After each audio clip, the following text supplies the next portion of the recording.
भक्तिमय भजन सुनने के लिए सब्सक्राइब करें हमारा YouTube चैनल भक्ति भजन सागर। नई वीडियोस देखने के लिए बेल आइकन पर क्लिक करें।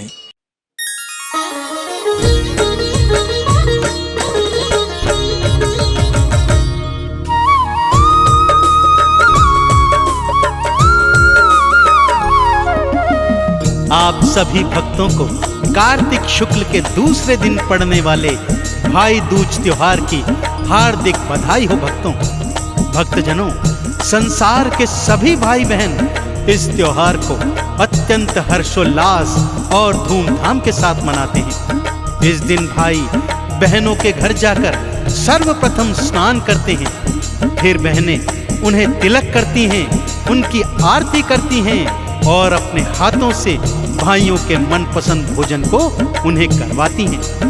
भाई भी बदले में अपनी अपनी बहनों को ढेर सारे सुंदर सुंदर उपहार प्रदान करते हैं। इससे उनका आपसी प्रेम और विश्वास और भी प्रगाढ़ हो जाता है। भक्तों, यूं तो भाई दूज त्योहार की वेद पुराणों में अनेकानेक कथाएं हैं, परंतु इसकी प्रमुख कथा आज मैं आपको संगीतमय रूप में सुनाने जा रहा हूं। तो आइए माता महालक्ष्मी का ध्यान करते हुए सुनते हैं ये पावन कथा।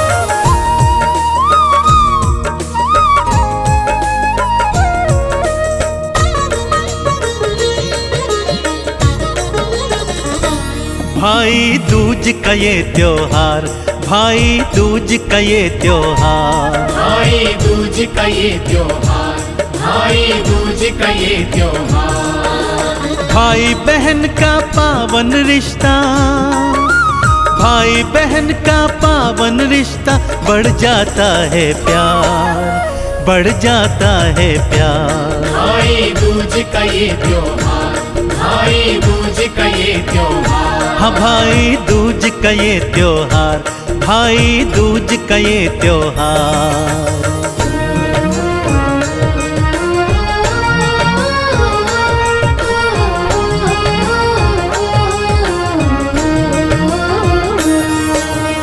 भक्तजनों, भाई दूज त्योहार की पावन कथा कुछ इस प्रकार से है।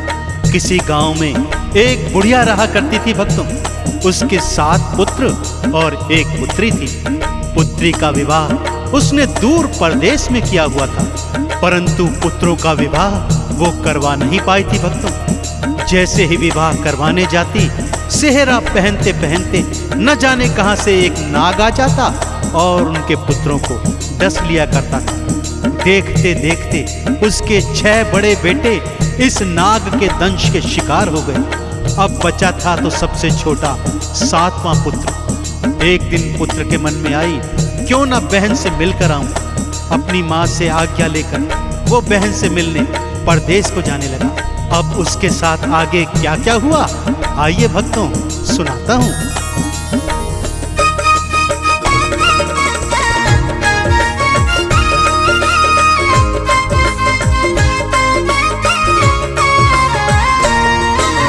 मार्ग में एक नदी मिली थी, बोली तुझको डुबवाऊं। भाई बोला मुझे डुबाना, पहले बहन से मिल आऊं। सांप भी डसने आया उसको, शेर भी खाने को आया। बहन से मिलकर आऊं उसने दोनों से था बतलाया। बहना से मिलने जा पहुंचा, बहना से मिलने जा पहुंचा, 7 समुंदर पार, 7 समुंदर पार। भाई दूज का ये त्योहार, भाई दूज का ये त्योहार। हाँ, भाई दूज का ये त्योहार, भाई दूज का ये त्योहार।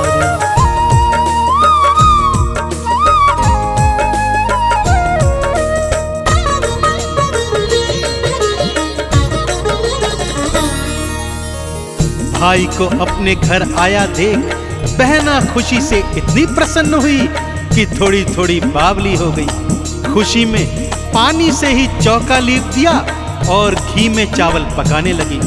तब भाई के समझाने पर उसने गोबर मिट्टी से चूल्हा लीपा और दूध में चावल पकाकर स्वादिष्ट खीर अपने हाथों से अपने भाई को खिलाई। कुछ रोज भाई बहन साथ रहे। अब भाई के वापस जाने की घड़ी आई। बहना ने चक्की पर आटा पीसा और उसी आटे से भाई के लिए देशी घी के लड्डू बनाकर रास्ते हेतु रख दिए। परंतु यह क्या, जब बहन के बच्चों ने चक्की में मरा सांप देखा तो बहना के होश उड़ गए। सोचने लगी कहीं जहरीले लड्डू भाई ने खा तो नहीं लिए। भैया भैया कहती हुई अपने भाई के पीछे दौड़ रही है। मार्ग में भाई विश्राम करता मिला। उसने लड्डू उठाकर दूर फेंक दिए। भाई बोला, बहना जहरीले लड्डुओं से तो मुझे बचा लिया, परंतु शेर, सांप और नदी से कैसे बचाएगी, जो मेरा काल बन मेरी प्रतीक्षा कर रहे हैं। बहन बोली, भाई जब तक मैं तेरे साथ हूं तेरा बाल भी बांका होने नहीं दूंगी।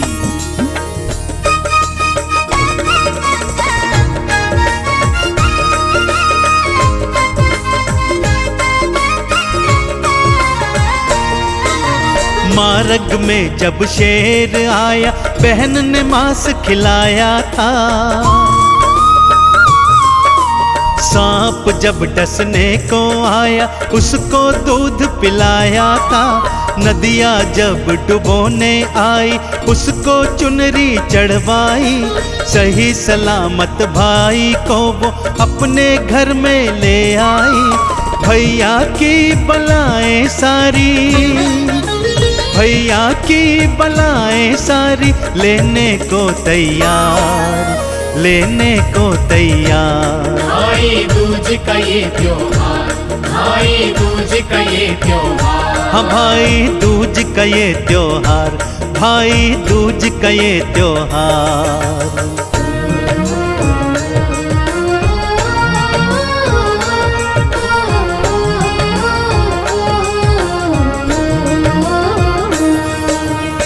फिर एक दिन काल बुढ़िया बहना को मिली।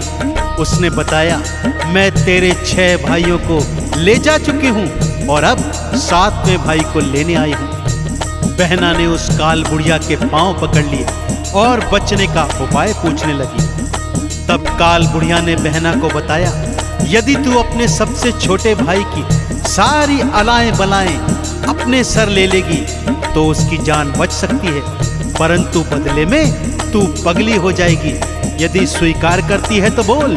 बहना ने अपने भाई के प्राणों की रक्षा हेतु यह बात स्वीकार कर ली। भाई की शादी के दिन उसने स्वयं सेहरा पहनने की जिद करी और जब सेहरा पहना उसमें नाग था।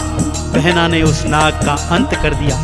अग्नि फेरा पड़ने भाई की जगह खुद बैठ गई और जब पल्लू में आग लगी तो सबको समझ आया कि उसने भाई के प्राण बचा लिए। भाई भावज का गृह प्रवेश उसने पिछले द्वार से करवाया, क्योंकि भाई जैसे ही अंदर आता द्वार का चौखट उसके ऊपर गिर जाता और प्राणों का अंत कर जाता। रात में वो भाई भावज के कमरे में जिद करके सो गई।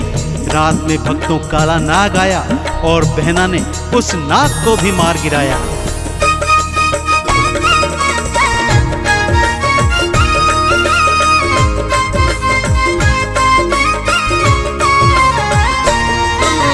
चेहरे में से नाग निकला उसे बहन ने मारा था। अग्नि फेरा स्वयं पढ़ाया, अग्नि से बचाया था। पिछले दरवाजे से उसने गृह प्रवेश कराया था। भाई के कमरे में सोई काला नाग भगाया था। ससुराल को जाने को वो, ससुराल को जाने को वो अब तो है तैयार, अब तो है तैयार। भाई दूज का ये त्योहार, भाई दूज का ये त्योहार। हाँ भाई दूज का ये त्योहार, भाई दूज का ये त्योहार।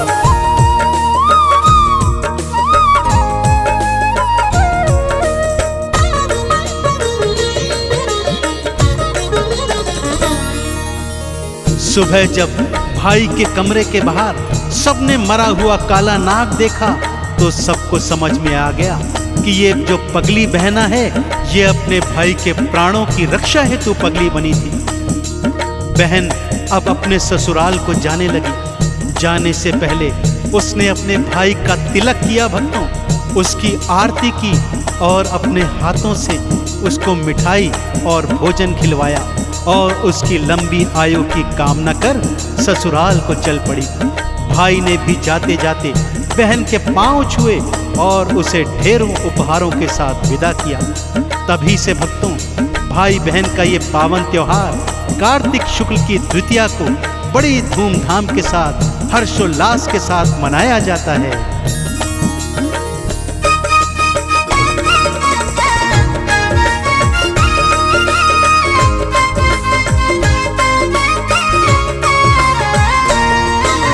कार्तिक शुक्ल की दूज तिथि को ये त्योहार तो आता है। हर भाई और बहन का जोड़ा ये त्योहार मनाता है। बहना भाई की आरती करती, चंदन तिलक लगाती है। अपने हाथों से भाई को भोजन भी करवाती है। बढ़ जाता है इससे भक्तों, बढ़ जाता है इससे भक्तों भाई बहन का प्यार, भाई बहन का प्यार। भाई दूज का ये त्योहार, भाई दूज का ये त्योहार। हाँ भाई दूज का ये त्योहार, भाई दूज का ये त्योहार।